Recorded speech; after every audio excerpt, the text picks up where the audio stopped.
الله وبركاته.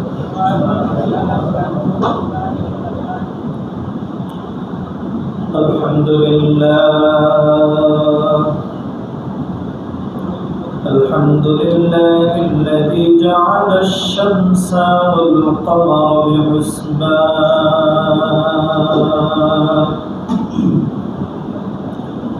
والنجم والشجر يسجدان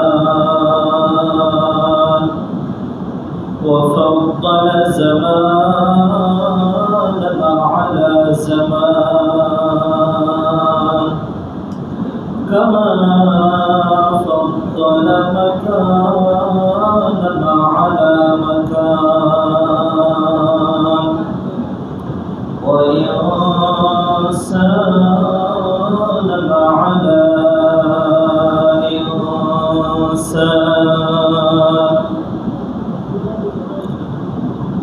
ونشهد أن لا إله إلا الله وحده لا شريك له لا ضد له ولا ند له ولا مثل له الذي أرسله بالحق بشيرا ونذيرا وداعيا إلى الله بإذنه وسراجا وقمرا منيرا شكر آواز دي قرآن أعوذ بالله من الشيطان الرجيم بسم الله الرحمن الرحيم وما أرسلناك إلا رحمة للعالمين وقال تعالى في آيات أخرى لقد كان لكم في رسول الله أسوة حسنة وقال تعالى في آيات أخرى وإنك لعلى خلق عظيم. الحمد لله আল্লাহ পাক রব্বুল ইজ্জতের দরবারে অসংখ্য অগণিত শুকর সুজুদ যে মহান রব্বে কাবা আমাদেরকে ভালোবেসে মোহাম্মত করে সুস্থ রেখে রবিউল আউয়াল মাসে যেই মাসটা 4টি মাসের মধ্যে শ্রেষ্ঠতম মাস এই রবিউল আউয়াল মাসের দ্বিতীয় জুম্মাতে আল্লাহ পাক ইহসান করে দয়া করে জুমার নামাজ আদায়ের উদ্দেশ্যে তিনার প্রিয় ঘর মসজিদের মধ্যে এসে বসবার মতন তৌফিক দান করেছেন। এই জন্য কালের মতো শুকর আদায় করে বলছি আলহামদুলিল্লাহ। বিশ্ব মানবতার মুক্তির দূত সৈয়দুল মুরসালিন রাহমাতাল লিল আলামিন শফিয়ে আযম রসুল আকরম হাবিবে কিবরিয়া আশরাফুল আম্বিয়া সৈয়দুল আম্বিয়া আতায়ে নামদার মদিনা কা তাজদার আফতাব নবুয়ত ফখর মওজুদত সৈয়দুল মখলুকাত যেই মহামানবকে সৃষ্টি না করা হলে আল্লাহ রাব্বুল ইজ্জত একটি বালুকণা পর্যন্ত সৃষ্টি করতেন না, পয়দা করতেন না। সেই রসুলের আগমনের মাসে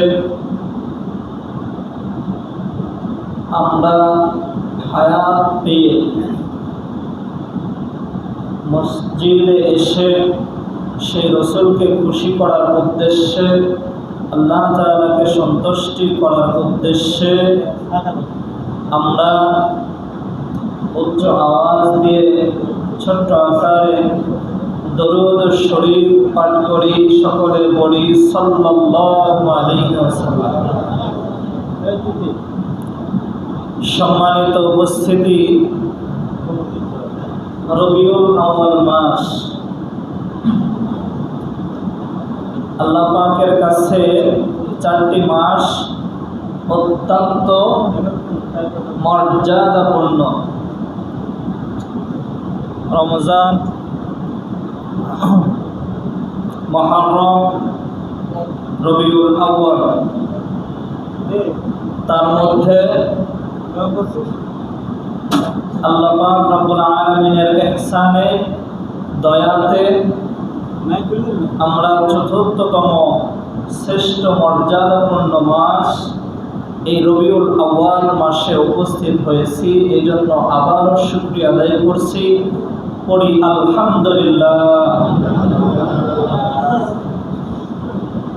হাজারো ব্যথা বেদনার পরে রবিউল আউয়াল মাস, রসুলের শানে একটা দুইটা কলি না গাইলে মনটা কেমন যেন তৃপ্তি হয় না। হাজারো ব্যথা বেদনার পরে ফিরে আসনি তুমি আপন ঘরে, দিনের আলো তুমি ছড়িয়ে দিতে চলে গেলে মদিনায় মক্কা ছেড়ে। হে রাসূল, তোমাকে ভুলি আমি কেমন করে। হে রাসূল, তোমাকে ভুলি আমি কেমন করে। খেলা খেয়ে দিন প্রচারের কাজে নিজেকে দিয়ে বিলিয়ে, তাই ফের কাফেরেরা চিনল না সে আলো, দুষ্টু ছেলেদের পিছু দিল নিয়ে। পাথরের আঘাতে ক্ষত বিক্ষত হয়ে সারা শরীর থেকে রক্ত ঝরে। হে রাসূল, তোমাকে ভুলি আমি কেমন করে। আমরা এখন ওই সময়ে পৌঁছে গিয়েছি, রসুলকে আমরা ভুলে গিয়েছি, রসুলের আদর্শগুলি আমরা ভুলে গিয়েছি, রসুলের অনুসরণ অনুকরণগুলি আমরা আজকে ছেড়ে দিয়েছি, যার ফলে আজকে মুসলমান জাতি ধাপে ধাপে পদে পদে লাঞ্ছিত হচ্ছে, অপমানিত হচ্ছে, অপদস্থ হচ্ছে। আর যদি রসুলের আদর্শ থাকতো তাহলে সাহাবায়ে কেরামদের মতো আমাদের যুগটাও স্বর্ণের যুগ হইত, বলি সুবহানাল্লাহ। সম্মানিত উপস্থিতি, রবিউল আউয়াল মাস অত্যন্ত বরকতপূর্ণ মাস। রসুলের জন্ম এই মাসের মধ্যেই হয়েছে, এতে কোনো সন্দেহ নাই। যদিও মুফাসসিরিনে কিরামগণ 7টি মতভেদ প্রকাশ করেছেন। 1 নম্বরে কোনো মুফাসসিরিনে কিরাম বলেন 2 রবিউল আউয়াল রসুলের জন্ম হয়েছে, মিলাদ হয়েছে। 2 নম্বরে কোনো মুফাসসিরিনে কিরামগণ বলেন 5 রবিউল আউয়াল। আবার কেউ কেউ উল্লেখ করেছেন 8 রবিউল আউয়াল, কেউ কেউ বলেছেন 12, 17, 29, আবার কেউ বলেছেন রমজানের বরকত। কিন্তু সকল মতভেদকে মোল্লা আলী কারি রহমাতুল্লাহি আলাইহি তিনি বিবেচনা করে সকল কিছুকে মাসআলার দিক থেকে, তারিখের দিক থেকে, ইতিহাসের দিক থেকে বাছাই করে দুইটি মতভেদ, দুইটি তারিখ তিনি উল্লেখ করেছেন। এক নম্বরে হলো 8ই রবিউল আউয়াল, 2 নম্বরে হলো 12ই রবিউল আউয়াল। সম্মানিত উপস্থিতি, দুইটা মতই সঠিক, তবে একটি মত হলো প্রসিদ্ধ আর আরেকটি মত হলো বিশুদ্ধ। হাদিসের ভাষায় উলামায়ে কেরামগণ তিনারা উল্লেখ করেন 12ই রবিউল আউয়ালটাই বেশি প্রসিদ্ধ। তবে কোনো কোনো রিওয়ায়াতে আছে, বুখারীর বর্ণনায় 8ই রবিউল আউয়াল। সম্মানিত মুসল্লিয়ানে কেরাম, আল্লাহ রাসূল যে আগমন করেছেন, এই আগমন করাটা প্রথম উদাহরণের দিকে আমরা চলে যাই। পৃথিবীর সবথেকে শ্রেষ্ঠতম কিতাব হল কোরআনুল কারীম। এতে কি কোনো সন্দেহ রয়েছে? যদি কারোর অন্তরের মধ্যে বিন্দু মাত্র সন্দেহ থেকে থাকে, তাহলে মুসলিমদের কাতার থেকে সরে গিয়ে কাফেরের কাতারে চলে যাবে বলে নাউযুবিল্লাহ। এই কথাটা সূরাতুল বাকারার মধ্যে আল্লাহ পাক রব্বুল আলামিন স্পষ্ট করে দিয়েছেন। আউযু বিল্লাহি মিনাশ শাইতানির রাজীম। বিসমিল্লাহির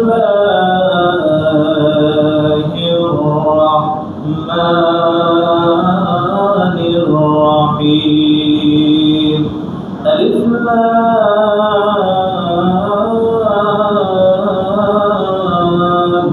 মিম।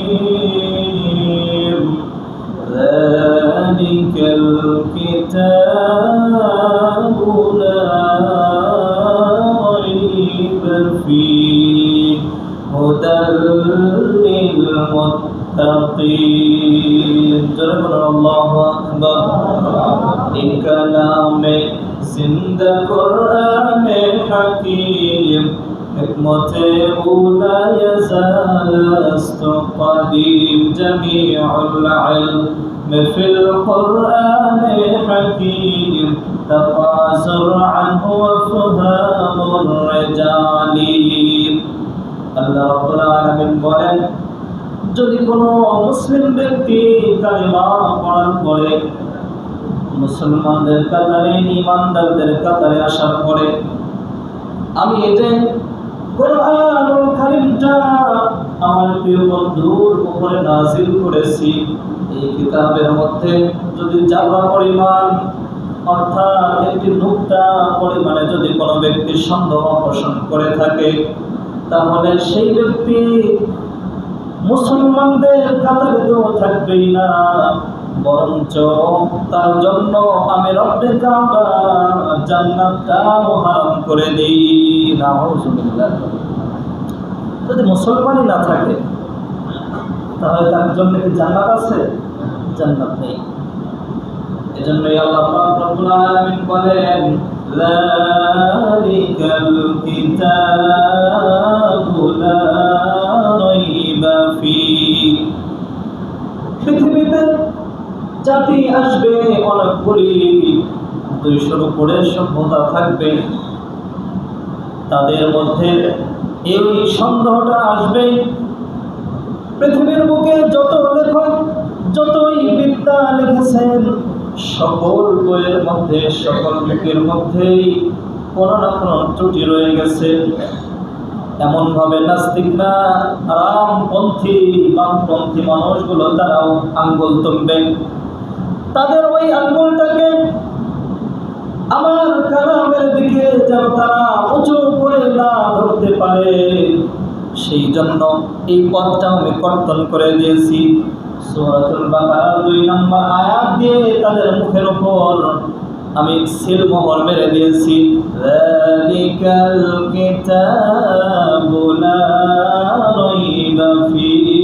এই কিতাব এমন একটি কিতাব যার মধ্যে ভুল তো দূরের কথা, বিন্দুমাত্র সন্দেহ নাই।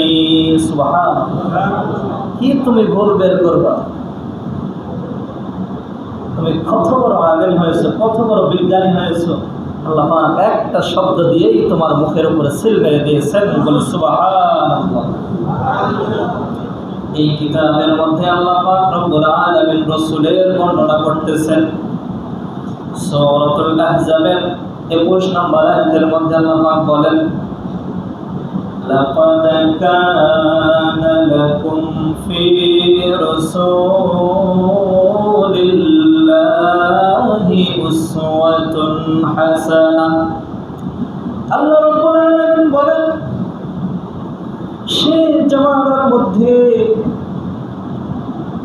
অনেক দলাদলিতে বিভক্ত হয়ে যাবে, অনেকেই অনেক রকম ভাবে ছড়িয়ে ছিটিয়ে যাবে। তখন তারা কি করবে? আল্লাহ তাআলার যে আহকামগুলি রয়েছে সেগুলো ফারাক করে দেবে, পৃথক করে দিবে। এজন্যই আল্লাহ তাআলা আগের থেকেই জানিয়ে দিয়েছেন, লাকাদ কানা লাকুম ফি রাসূলিল্লাহি উসওয়াতুন হাসানাহ। তুমি যত যাই দল করো না কেন, তোমার যতই নেতা থাকুক না কেন, তোমার যত বড় লিডার থাকুক না কেন, রাসূলের উপরে কোন লিডার হতে পারে না। চিৎকার দিয়ে বলুন সুবহানাল্লাহ। হতে পারে? এই কথাটা আল্লাহ পাক সূরাতুল আহজাবের মধ্যে উল্লেখ করে দিয়েছেন 21 নম্বর আয়াতের মধ্যে। লাকাদ, লাকিন, লাআল্লা, লাইসা, লাকিন্না, লাআল্লা, লাকাদ, এই শব্দগুলি আল্লাহ পাক যখন কোরআনুল কারীমের মধ্যে উল্লেখ করেন কোন আয়াতের শুরুতে, তখন বান্দার কোনো কথা বলার, প্রশ্ন করার সুযোগ থাকে না। অর্থ হয়ে যায় নিশ্চয়ই, নিশ্চয়ই, অবশ্যই, অবশ্যই। তাকিদ বোঝানো হয়, লামে তাকিদ। আল্লাহ পাক এই শব্দটা দিয়ে সকল রাস্তা ক্লোজ করে দিয়েছেন। বলি সুবহানাল্লাহ। সম্মানিত উপস্থিতি, লাকাদ কানা লাকুম ফি রাসূলিল্লাহি উসওয়াতুন হাসানাহ। যতই সভ্যতা আসুক না কেন, যতই সেলিব্রিটি, যতই ফেমাস ব্যক্তি আসুক না কেন, রাসূলের ধার মানতেও যে অসম্ভব হবে না। হবে? সম্ভব হবে না। এর একটি উদাহরণ আপনাদেরকে দিয়ে দিই। রাসূল আকরাম সাল্লাল্লাহু আলাইহি ওয়াসাল্লাম এখনো দুনিয়ার মধ্যে আগমন করেন নাই, আগমন এখনো করেন নাই। আম্মা জান আমিনা তিনার গর্ভের মধ্যে রয়েছেন। যখন মক্কাবাসীরা আমিনাকে প্রশ্ন করল, হে আমিনা, তোমার বিবাহ হয়ে গেছে, বিবাহ হওয়ার পরে তোমার স্বামীটাও ইন্তেকাল করেছে, ওফাত করে ফেলেছে। আরবের একটা নীতি হলো, কোন বিধবা মেয়ে, কোন বিধবা নারী আরবের রেওয়াজ অনুসারে সুগন্ধি ব্যবহার করতে পারবে না। তাদের ব্যাপক নিয়ম ছিল, সকলেই, সকল নারী এবং পুরুষ তারা দামি দামি সুগন্ধি ব্যবহার করত। আমার আপনার প্রিয় হাবিব এখনো দুনিয়ার জমিনে পদার্পণ করেন নাই। পদার্পণ করার পূর্বেই তিনি যেই জায়গায় যাইতেন, যেই স্থানের মধ্যে দিয়ে চলাচল করত, সেই জায়গাগুলি মিশক আম্বরতকি, এর থেকে ৭০,০০০ গুণ সুগন্ধি সেই জায়গায় ছড়িয়ে থাকতো। সুবহানাল্লাহ। কত হাজার? পৃথিবীর মধ্যে এখন মিশক আম্বরের থেকে সুগন্ধি জাতীয় আর কিছু নেই। সেইটার থেকেও ৭০,০০০ গুণ বেশি সুগন্ধি। এমনকি যখন আম্মা জান রাস্তার মধ্যে বাহির হইতো, বাহির হওয়ার সঙ্গে সঙ্গে তার গায়ের সুগন্ধি এক পাহাড় থেকে অপর পাহাড়ের পর্যন্ত ধাক্কা খাইত। সুবহানাল্লাহ। লোকেরা কানাকানি ঘুষাঘুষি করা শুরু করে দিল। কি ব্যাপার? আবু তালেব তোমার বৌমার নিয়ম অনুসারে কোনোভাবেই তো সুগন্ধি ব্যবহার করার অনুমতি নেই, তাহলে কেন এত দামি দামি সুগন্ধি ব্যবহার করে? আমাদের তো বিষয়টা সুবিধার বলে মনে হয় না। আসলে এখন কিন্তু তাই, আমার আপনার ভালো দেখলে অন্যের কি করে, গাও জলাজলি করে না? আমি এলাকার মধ্যে একটু ভালোভাবে চলাচল করতেছি, 5 জন পেছনে লেগে গেছে, একজন হলেও লাগবে না, ওর ভালোটা হতে দেওয়া যাবে না, সে উপরে উঠুক এটা দেখতে পারবে। ঠিক সেরকম আজ থেকে 1400 বছর আগে, মতান্তরে 1500 বছর পূর্বে এই নিয়মটাও তাদের মধ্যে, এই হিংসাটা, আল হাসারাতু ওয়াল হিসাব, এই হিংসাটা তা তখন থেকেই শুরু হয়ে গেছে। সম্মানিত উপস্থিতি, এই কথাটা আবু তালেবের কাছে 2-3 বার পর্যন্ত আসলো। তিনি ভাবলেন আমার বৌমা তো এমন নয়, আমি তো জানি আমার বৌমা কেমন। আপনারা সকলে তো জানেন যে আপনাদের যারা ছেলেদেরকে বিবাহ করিয়েছেন, যে আপনার ছেলের বউগুলা কেমন, এটা পরিবারের লোক ছাড়া তো ভালো অন্য কেউ জানবে না, জানার কথাও না, ঘরের কথা। তো এক পর্যায়ে অনেক প্রশ্নের সম্মুখীন হচ্ছে, না পেরে আবু তালেবের স্ত্রী প্রশ্নই করে ফেলল, এবং একাকী প্রশ্ন করবে না, বলল চলো আজকে আমরা 2 জন মিলেই আমার বৌমাকে প্রশ্ন করি যে এত দামি দামি সুগন্ধি কোথা থেকে ব্যবহার করে, পাই বা কোথায়। 2 জন চলে গেলেন। যাওয়ার পরে আম্মাজান আমিনার ঘরের মধ্যে গিয়ে বসলেন, বললেন হে আমার আম্মাজান, আমি তোমাকে কেউ প্রতিপন্ন করছি না, খারাপও মনে করছি না, শুধু আমাদের একটু জানার ইচ্ছা যে আরবের মধ্যে যত বড় যত সম্ভ্রান্ত পরিবার থাকুক না কেন, তারা কোনোভাবেই এত দামি দামি সুগন্ধি ব্যবহার করার মতো ক্ষমতা রাখে না, কিন্তু তুমি একজন সাধারণ ঘরের মেয়ে হয়ে কোথা থেকে এত দামি দামি সুগন্ধি ব্যবহার করো? সুবহানাল্লাহ। প্রশ্নটা করার সঙ্গে সঙ্গে আম্মাজান চুপ হয়ে গেলেন, কোনো কথা বললেন না। কোনো কথা না বলে সরাসরি তাদের 2 জনকেই গোসলখানার মধ্যে নিয়ে গেলেন। ওয়াশরুমের মধ্যে যাওয়ার পরে ওখান থেকে দেখতেছে অনেক পরিমাণে সুগন্ধি আসতেছে। সুগন্ধি আসার পরে প্রমাণটা হাতে কলমে দেখিয়ে দেওয়ার প্রয়োজন মনে করে তিনি কি করলেন, মুখ থেকে এক টুকরা থুতু নিক্ষেপ করলেন। থুতুটা নিক্ষেপ করতে দেরি পুরা রুম এমন সুগন্ধিতে ভরে গেছে, যে সুগন্ধি আবু তালেবের স্ত্রী এমনকি মক্কার কোনো মানুষ পর্যন্ত শোনে নাই। আগে তো শুধু শরীরের সেন্টাই পুরো আরববাসী, পুরো আরব কান্ট্রি মুখরিত হয়ে যেত। এখন যখন থুতু নিক্ষেপ করছেন, সেটা তো আরো ভিতরের আল আকলামু ফিল ফামি ওয়াল জাসাদ, যার শরীরের সুগন্ধি এত হয়, না জানি তার ভিতরের সুগন্ধিটা কত। সুবহানাল্লাহ। আকেলানা পেশে খামোশি বুয়াদ পেশায় জাহিল ফরামোশি বুয়াদ। তখন আমেনা সুন্দর করে বুঝিয়ে দিলেন, আমার গর্ভের মধ্যে এমন একজন ব্যক্তি, এমন একজন প্রিয় মানুষ আমার গর্ভে রয়েছে, যেই দিন আমার গর্ভের মধ্যে এসেছিল সেই দিন 12 জন আম্বিয়ায়ে কেরাম আমার সামনে এসে সিজদা দিতে বাধ্য হয়েছে। সুবহানাল্লাহ। শুধু তাই নয়, জমিন পর্যন্ত আমার ঘরের যেই ওয়ালগুলি রয়েছে, বেড়াগুলি রয়েছে, প্রিয় হাবিব আমার পেটে আসতে দেরি, কিন্তু কোনোভাবেই চন্দ্র সূর্য পর্যন্ত আমার পায়ের নিচে সে সেজদা দিতে দেরি করে নাই।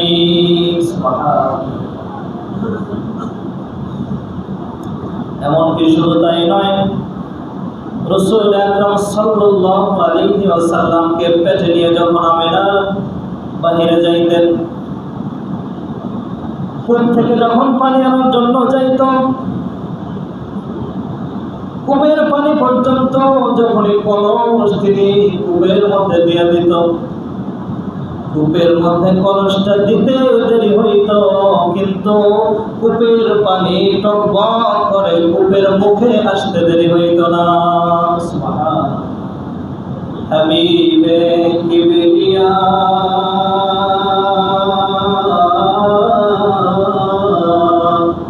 দিলে আসর करती है, सभी उसको मोहब्बत में तेरी हबीब वही है। सुभान अल्लाह। আল্লামা শাইখ সাদি রাহমাতুল্লাহ আলাইহি বলেন, রাসূলের জীবন শোনার পরে রাসূলের জীবন আদর্শ আলোচনা হবে, ওই জায়গায় ওই আলোচনাগুলি শোনার পরে যদি কোনো ব্যক্তির দিলের মধ্যে প্রভাব না পড়ে, আসর না পড়ে, তাহলে বুঝবেন আমার রাসূলের প্রতি এখনো ভালোবাসা সেইভাবে তৈরি করতে পারি নাই। दिल असर करती है उस पे मोहब्बत में शुक्र आती है। সম্মানিত উপস্থিতি, রাসূলের ছোটবেলা যেই যেই সিরাতগুলি রয়েছে, এইগুলো বর্ণনা করতে গেলেই জুমার পরে জুমা চলে যাবে, কিন্তু শেষ করা যাবে। এর আগেই একদিন বলেছিলাম যে রাসূলের গুণাবলী, রাসূলের তারিফ, প্রশংসা, রাসূলের এই 63 বছরের জিন্দেগি যদি কোনো ব্যক্তি লিখতে যায়, তাহলে পৃথিবীর মধ্যে যতগুলি সমুদ্র রয়েছে, ওই সমুদ্রের পানিগুলোকে যদি কালি বানানো হয় এবং সমস্ত গাছগুলিকে যদি কলম হিসাবে লেখার কাজে ব্যবহার করা হয়, তারপরে রাসূলের এই 63 বছরের জিন্দেগি লিখে কোনোভাবেই শেষ করা যাবে না। সুবহানাল্লাহ। সেই মাসে আমরা উপস্থিত হয়েছি। আরেকটি গুরুত্বপূর্ণ কথা, রাসূল আকরাম সাল্লাল্লাহু আলাইহি ওয়াসাল্লামের জন্মতেই সকল সৃষ্টিকুল দামি হয়েছে, এমনকি পর্যন্ত কোরআনুল কারীমটা, এই কালামুল্লাহ শরীফটা রাসূলের জন্মের আগে এসেছে নাকি পরে? রাসূল আকরাম সাল্লাল্লাহু আলাইহি ওয়াসাল্লামের 40 বছর যখন পূর্ণ হয়, তখন এই কথা দিয়ে আরেকটি বরত্ব পেশ করা যায়। মুফাসসিরিনে কিরামগণ বলেন,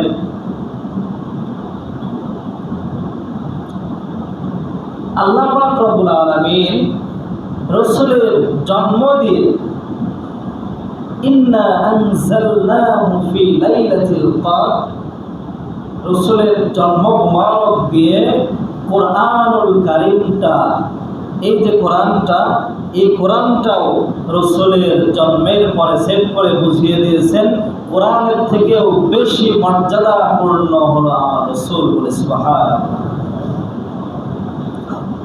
সম্মানিত উপস্থিতি, কারণ ওই রাসূলই যদি না হইতো, লৌহ কলম কালাম কোনো কিছুই হইতো? এমনকি আদম আলাইহিস সালাতু ওয়াস সালাম পর্যন্ত ওই রাসূলের নাম লিখেছিলেন আরশের মধ্যে, যার ফলে ওনার নামকে উসিলা করে দোয়া করার ফলে আল্লাহ পাক তাদেরকে আরাফার ময়দানে এক করে দিয়েছিলেন বলে সুবহানাল্লাহ। সেই রাসূলের জন্মের মাস, এই মাসটাতে অন্য মাসের থেকে ইবাদত বন্দেগী বেশি করা দরকার আছে না নাই? আছে। সম্মানিত উপস্থিতি, সেই লক্ষ্যে আগামীকালকে শনিবার বা'দাল মাগরিবের পরে মসজিদ কর্তৃপক্ষ এবং আপনাদের সকলের সার্বিক সহযোগিতাতে আমরা স্বল্প পরিসরে একটি দোয়া মাহফিল এবং সিরাত মাহফিল মাগরিব থেকে এশা পর্যন্ত একটু সময়